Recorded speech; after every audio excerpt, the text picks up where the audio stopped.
بسم الله الرحمن الرحيم.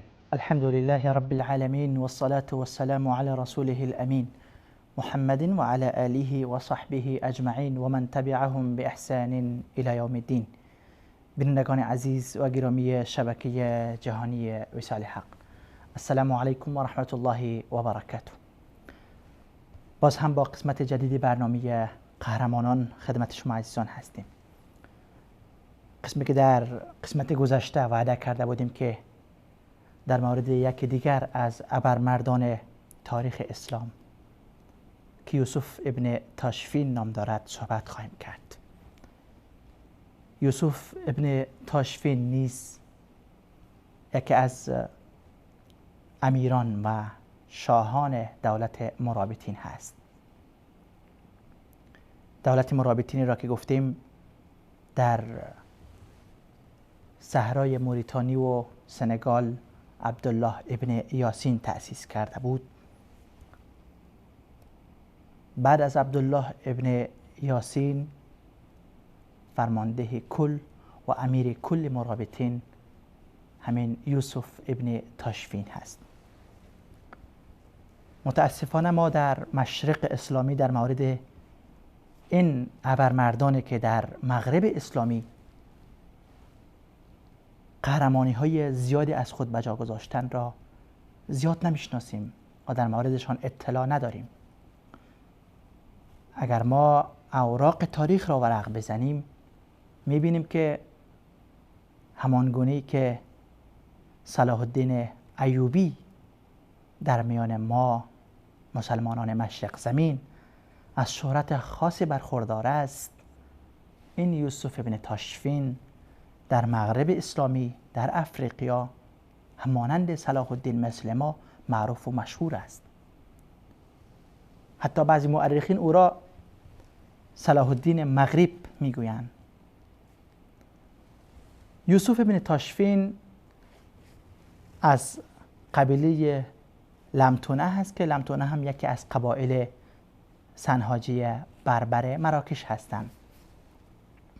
البته یوسف ابن تاشفین در صحرای موریتانی، جایی که مرکز دعوت عبدالله ابن یاسین بود، به دنیا آمده است و بدون شک یکی از شاگردان نزدیک و یکی از شاگردان پیشتاز و یکتاز و یکی از تربیت یافته های خاص عبدالله ابن یاسین می باشد که ابوبکر ابن عمر لمتونی ما دیدیم که در قسمت گذشته در موردش بحث کردیم چگونه فرماندهی کل دولت مرابطین را به یوسف ابن تاشفین میسپارد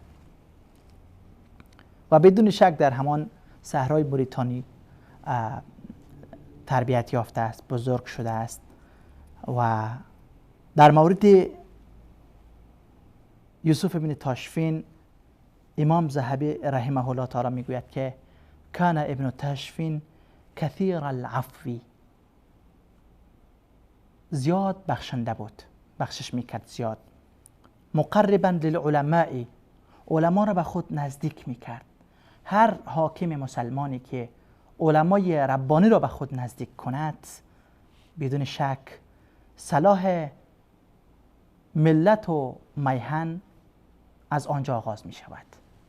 هر وقت که حاکم مسلمان از عالم واقعی مسلمان دوری جست و علمای درباری را در اطراف خود جمع کرد، دیگه پناه ملت و میهن را به خدا پناهشان می دهیم. نزدیک کردن علمای حقانی به حاکم مسلمان تأثیر مثبت و تأثیر خیلی خوبی در میان ملت و در بهبود وضعیت هر کشور و هر دولت دارد. امام ذهبی رحمه الله در وصف یوسف ابن تاشفین میگوید که کان مقربا للعلماء، علما را به خود نزدیک میکرد. و کان اسمر نحیفا، کم سیاه پوست بود. خب موریتانی یا کشورهای افریقایی را ما شما میفهمیم که رنگ پوستشان سیاه یا مائل به سیاه هست، اما در دین اسلام این سیاه و سفیدی هیچ معنایی ندارد. این سیاه پوست یوسف ابن تاشفین دیدین که بزرگترین دولت مرابطین را، بزرگترین دولت، قویترین دولت اسلامی را در افریقا پایه‌گذاری کردند، تأسیس کردند. ابن اسیر رحمه الله هم وقتی که او را وصف میکند در مورد او میگوید که کان حلیما کریما، خیلی بردبار بود یوسف ابن تاشفین و بسیار معزز بود، بخشنده بود. دینا خیرا، آدم دیندار بود و نیکی بود. یحب اهل العلم و دین، اهل علم و دین را دوست داشت. و یحکمهم فی بلاده، آنها را در امور دولت وظیفه میداد، به خود نزدیک میکرد، در امور حکومتداری آنها را موظف میکرد و از آنها استفاده میکرد. و کان یحب العفو و الصفح، بخشش را زیاد دوست داشت. اگر کسی گناهی کند در موردش، در حقش ظلمی میکرد، او را میبخشید. یوسف ابن تاشفین در زمانی که دولت مرابطین را تقویه میکرد و گسترش میداد، اوضاع جهان اسلام را اگر ما ببینیم، خلافت عباسی در بغداد خیلی ضعیف شده بود و وضعیت اندلس بعد از اینکه عبدالرحمن الناصر، ما در موردش صحبت کردیم که چگونه اندلس را یک بار دیگر از زوال نجات داد و حکومت اسلامی را در آنجا حفاظت کرد، یک بار دیگر اوضاع اندلس خراب شده بود. حکمران های مسلمان ها در هر شهر از شهرهای اندلس از خود حکم روایی داشتن و یک وضعیت ملوک و طوائفی را به خود گرفته بود و با هم این حاکمان مسلمان همیشه درگیر بودند و برای از بین بردن یک دیگر، حتی از نصرانی ها، از مسیحی ها نیز علیه یک دیگر، این حاکمان ناخلف و ظالم مسلمان در اندلس کمک می گرفتند. و مصر زیر سیادت و حکمرانی دولت عبیدی بود که بزرگترین ظلم و جنایات را در تاریخ این دولت شیعی رافضی عبیدی کرده است. ما وقتی که در مورد تأسیس دولت مرابطین در افریقا صحبت میکنیم و در مراکش وضعیت مسلمان ها خراب بود، بدعات و خرافات و شرکیات در میان مردم عام شده بود، مردم از دین چیزی خبر نداشتن، این همه از آثار شومی دولت عبیدی ها در مراکش زمین و در مغرب زمین و در شمال افریقا بود. در مصر اینها حاکم بودند. وضعیت شام هم خیلی بد شده بود. حملات صلیبی ها بالای شام آغاز شده بود. بسیاری از مناطق ساحلی شام را صلیبی ها تصرف کرده بودند و از دست مسلمانان کشیده بودند، گرفته بودند. در همچون حالت که اوضاع کلی جهان اسلام وخیم بود، دولت مرابطین در افریقا تأسیس می شود و سپس گسترش می یابد. از جنوب موریتانی و شمال سنگال، از این صحرا آغاز می شود تا تونس، او طرف تا گانا و طرف دیگر تا اندلس می رسد. و در سال 476 هجری، وقتی که یوسف ابن تاشفین علیه برغواتی ها که منحرف شده بودن و از دین بیرون شده بودن، از دین چیزی نمیدانستند، شرکیات و خرافات و کفریات در میانشان عام شده بود، علیه اینها جهاد را آغاز کرد. و اینجا از یکی از امرای مسلمان که در اندلس بود، معتمد ابن عباد، میگویند که معتمد ابن عباد نسبت به بقیه امرای مسلمان در اندلس شخصی نیکی بود. از این کمک گرفت و در شکست برغواتی ها. اما معتمد ابن عباد در اندلس وقتی که صلیبی ها بالاش حمله میکنه، نصرانی ها بالاش حمله میکنه، از یوسف ابن تاشفین کمک و مدد میخواهد. اینجا یوسف ابن تاشفین برای جهاد به اندلس می رود. قبل از اینکه یوسف ابن تاشفین به اندلس حمله بکند، یک داستان خیلی یعنی دردناکی هست. ملک نصرانی ها، شاه نصرانی ها بالای شهر اشبیلیه که حالا همه آنجا مسیحی هستند، یکی از شهرهای مسلمانان بود، یکی از حاکمان مسلمان در این شهر حاکم بود، شهر اشبیلیه. ملک نصارا و شاه نصرانی ها وقتی که بالای اشبیلیه میخواست حمله بکند، آمد طرف اشبیلیه و به این امیر مسلمان پیامی میفرستد. این پیام خیلی دردناک است. در این پیام این شاه مسیحیان میگوید که انه لا یقلقنی فی بلدک الا کثرة الذباب فإن أردت أن تبعث إلي بمروحة أروح بها عن نفسي فافعل. این یک پیام استفزازی است، یک پیام مملو از تحقیر و توهین است برای مسلمانان در اشبیلیه. این حاکم نصرانی می نویسد که ای امیر مسلمانان در اشبیلیه، یگانه چیزی که در شهر تو مرا خسته کرده و ناراحت کرده است همین مگس های شماست. اگر می توانی یک پکی برای من بفرست تا این مگس ها را از خود دور کنم. این پیام واقعا توهین آمیز بود، تحقیر آمیز بود، خیلی دردناک و اسفناک بود که اندلس یکی از مراکز بزرگ مسلمانان به حالت زوال روبرو شده بود و نصرانی ها به این حد رسیده بودند که مسلمانان را این گونه توهین و تحقیر میکردند، در حالی که در زمان عبدالرحمن داخل و در زمان موسی ابن نصیر وقتی که فتح کرد اندلس را، طارق ابن زیاد و بعد از عبدالرحمن داخل و بعد از او عبدالرحمن الناصر، ما دیدیم که این حاکمان مسیحی همیشون مجبور بودند با ذلت و خواری به امیر مسلمانان، به حاکم مسلمانان در اندلس جزیه بدهند تا زندگی داشته باشند. با ذلت و خواری سالانه جزیه می پرداختند این شاهان نصرانی تا در اطراف اندلس زندگی می کردند.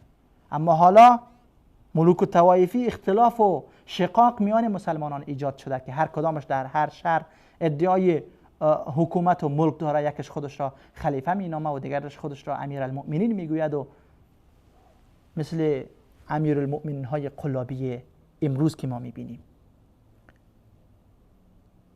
وضعیت مسلمانان به این حالت رسیده که شاهی که تا دیروز جزیه میداد اونجا زندگی میکرد، از ترس و خوف مسلمانان جزیه میداد و با ذلت و خواری اونجا زندگی میکرد، امروز آمده مسلمان ها را به مگس تشبیه میدهد و به امیر اشبیلیه نوشته میکند که در شهر تو یگانه چیزی که مرا ناراحت میسازد این مگس های شماست. اگر میتونی برای من یک پکه بفرست تا این مگس ها را از خود دور کنم. اینجا امیر اشبیلیه یک چیز بسیار خوبی می نویسد در پاسخ این شاه نصرانی. میگوید در عقب نامه شاه نصرانی نوشته میکند، میگوید لترجعن او لاروحن لك بمروحة من المرابطین. اینجا ما میتونیم که حیثیت و جایگاه و قوت دولت مرابطین را و قدرت و توانمندی یوسف ابن تاشفین را مشاهده بکنیم. این امیر اشبیلیه به آن حاکم مسیحی که فونسونام داره نوشته میکنه که از اینجا برمیگردی یا این که من برایت یک پکه از دولت مرابطین طلب کنم. او چی گفته بود؟ او گفته بود که در شهر شما این مگس ها مرا اذیت کرده، اگر یک پکه برای من روان کنی که این مگس ها را از خود دور بکنم. یعنی لشکر مسلمانان در اندلس را به مگس تشبیه داده بود و توهین کرده بود. اینجا امیر اشبیلیه نوشته میکنه که ای شاه نصرانی، درست است که حالا در میان ما اینجا اختلاف و شقاق آمده، ما مسلمان ها بر سر و کله هم زدیم، ضعیف و ناتوان شدیم، اما فراموش نکنید که دولت مرابطین که تازه در موریتانیا و در سنگال و در افریقیا تأسیس شده است، هر لحظه که ما از آنها کمک بخواهیم در همان لحظه به کمک ما میرسند. و نصرانی ها هم از قوت و توانمندی دولت مرابطین آگاه بودند، میدانستند که چه خبر است اونجا. این دولتی که در خلال چندین سال افریقا را فتح کردن، به قلمرو اسلام داخل کردن و تا شمالی افریقا، مراکش، تونس، همه اینها را در تصرف خود درآوردن. اینها میتونن که در یک لحظه از بحر عبور بکنن و به اندلس برسن. این امیر اشبیلی ها نوشته میکنن که ای شاه مسیحی، این که ما اینجا در اختلاف خود گیر ماندیم و ضعیف شدیم، ناتوان شدیم، فراموش نکنید اونجا یک گروهی از مسلمانان هست، دولت مرابطین هست. اگر خواسته باشید یک پکه از دولت مرابطین برایتان طلب کنیم تا شما را مگس هایتان را از اینجا دور کنه. وقتی که پیام بره این شاه مسیحی میرسد، نام مرابطین را وقتی که میشنوند فوراً لشکر خود را میگیرد، از محاصره اشبیلیه فرار میکند. اینجا ما میفهمیم که قوت و توانمندی دولت مرابطین که عبدالله ابن یاسین در صحرای موریتانی تأسیس کرده بود دارای چه قوت و چه توانمندی بوده است. و اختلاف و انشقاقی که در میان امرای مسلمانان در اندلس ایجاد شده بود، ملوک الطوایفی که آنجا را به خود گرفته بود و هر حاکم مسلمان در هر شهر ادعای حکم روایی میکرد و برای زدن یکدیگر حتی مورخین نوشته میکنند که از مسیحیان برای زدن یکدیگر کمک میگرفتند. ما امروز میبینیم حالت اندلس را، هر کشور اسلامی را که وقتی میبینیم که چگونه مسلمانان با کمک این کفار یکدیگر را دارن از بین میبرن و میکشن. اندلس همین گونه بوده. امروز که اندلس بعد از 8 قرن یکی از بزرگترین مراکز فرهنگی مسلمانان، یکی از قویترین شهرهای اسلامی و یکی از قویترین لشکرهای اسلامی در آنجا بود، امروز در آنجا نامی از اسلام نیست. نه و کم کم دعوتگران مسلمان میروند و تا یک مسیحی را مسلمان بکنن و اسلام دعوت دهند. کلا مسیحی شدن و مسلمانان را کلا یا کشتن یا از اونجا بیرون کردن. به سبب تفرقه و اختلاف امرای مسلمان وضعیت اندلس خراب شده بود. و یوسف ابن تاشفین در همچون حالات سرپرستی، امارت و فرماندهی دولت مرابطین را به دست گرفت که شاهان مسیحی در اندلس از نام یوسف ابن تاشفین میترسیدند، از نامش میترسیدند. فقط امیر اشبیلیه گفت که اگر خواسته باشید یک پکه از مرابطین برایتان طلب کنیم، لشکر خود را گرفت و از آنجا فرار کرد. البته یوسف ابن تاشفین به همین اکتفا نکرده، بلکه وقتی فرار رسید که مسیحیان بالای مسلمانان در اندلس حمله کردند و طلیطله مرکز و پایتخت حکومت اسلامی را سقوط دادن و گرفتن و امارت‌های اسلامی در هر شهر اسپانیا ضعیف و ناتوان بود، اختلاف و شقاق در میانشان به اوج خود رسیده بود. اینجا معتمد ابن عباد که یکی از امرای مسلمانان در اندلس بود، از صلاح الدین مغرب، از یوسف ابن تاشفین، از ابرمرد ما، از قهرمانان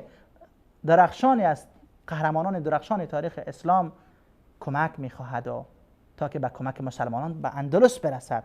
اینجا یوسف ابن تاشفین به اندلس می‌رود. وقتی که به اندلس می‌رود، در آنجا چی می‌کند؟ معرکه عظیمی که میان مسلمانان و صلیبی ها در آنجا رخ می‌دهد، ان شاء الله در قسمت بعدی در مورد آن معرکه صحبت می‌کنیم و قهرمانی که یوسف ابن تاشفین از خود در اندلس نشان می‌دهد در موردش صحبت خواهیم کرد، چون حالا وقت برنامه به پایان رسیده.